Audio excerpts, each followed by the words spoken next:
Their job? To protect and serve. But it seems fewer Americans have a desire to be police officers. That officers are starting to take inventory now, trying to figure out, is this really worth it now? And Cleveland is certainly facing a serious problem. But the land is far from alone. Now departments are coming from other states to Ohio to fill their voids. Everybody's just poaching from everybody else. Tonight we have team coverage of the police officer shortage and the struggle to find new recruits. It is a struggle with no end in sight. A 2021 study from the Police Executive Research Forum shows a 45% increase in police retirements nationwide, leaving many departments struggling to fill their open positions. As we first told you last year, that has led to some uncommon recruiting tactics, including the Phoenix Police Department recruiting right here in Ohio. News 5's Clay Lepard updates us on those efforts. The final award is the Exemplary Recruit. A proud moment for Ohio native Brandon Short, graduating with top honors from the Police Academy last month and about to become a Phoenix, Arizona police officer. But let's take a step back to the end of last year as this Heidelberg University student started exploring what he wanted to pursue after graduation. I'm not going to the NFL and I have a degree that can help me be a police officer. So I just decided to start applying to agencies across Ohio.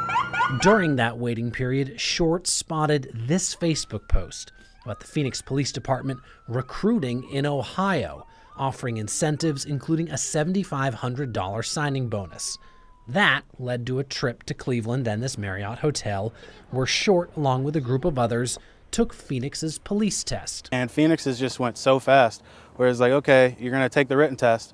Okay, now we want you to come out here, and now this and now that. And you were just so involved in the hiring process, whereas like agencies in Ohio, it's like, okay, take the test, and now you're sitting around for 3 months, and they expect you to answer that phone call when it rings. As part of their efforts, Phoenix police recruited in Texas, California, and other cities in Ohio. Short was the only recruit successfully hired from their trip to Cleveland. However, a spokesperson with the department called that hire the equivalent to a college football coach, landing that coveted five-star recruit. Everybody's just poaching from everybody else. As president of the Ohio Fraternal Order of Police, Gary Wolski keeps tabs on all the new hiring tactics being done across Northeast Ohio and the country, including signing bonuses and retention bonuses for officers who don't leave a department. That's unheard of, and it's a shame because it's money that could be better spent for projects within the police department to make the community safer, and they're spending it to lure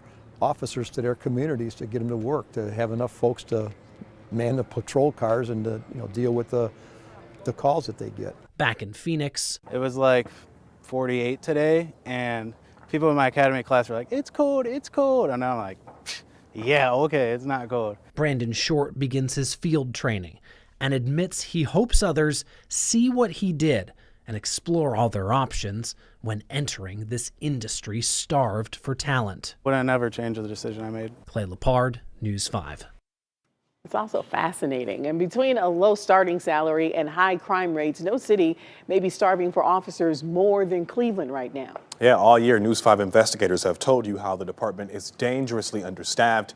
Even more troubling, News 5 investigator Sarah Buttison found the city is still hemorrhaging officers. And Sarah joins us now. Sarah, you say more than 4 dozen officers have left since the summer? Yeah, that's just since July. The records we obtained show that from July through October, records show 54 officers left the department. That's on top of more than 100 earlier this year. They barely come down in my neighborhood. 1792. Something is missing where Erica Watson lives. Copy. They don't come down the street. You don't see them, so. The presence of police. People pretty much doing what they want to do because they know the police are not around. Even when you call for help. I would say one time it took almost like a half an hour. It's not surprising when you look at what we found.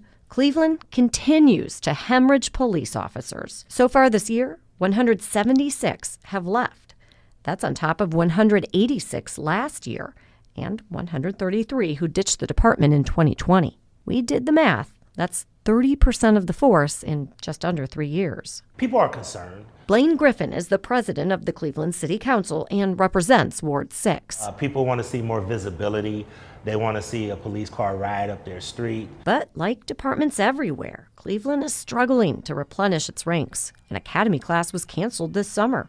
The city couldn't find enough candidates. Let's be honest, the environment to recruit police officers nationwide has been a challenge. It's just a challenge. So what is Mayor Bibb doing about it?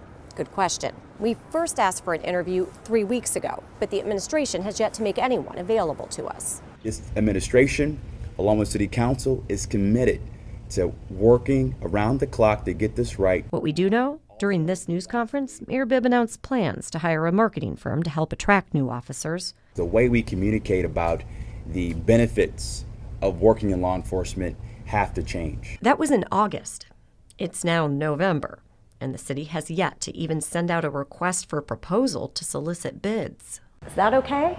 No, I think we need more, a more rigorous marketing process. The administration is looking for a consultant to evaluate how many officers Cleveland needs and how they should be deployed. I think because it's just not safe out here on the streets anymore. People don't even respect the police, so I would be afraid to even be an officer. I'd be afraid for my life.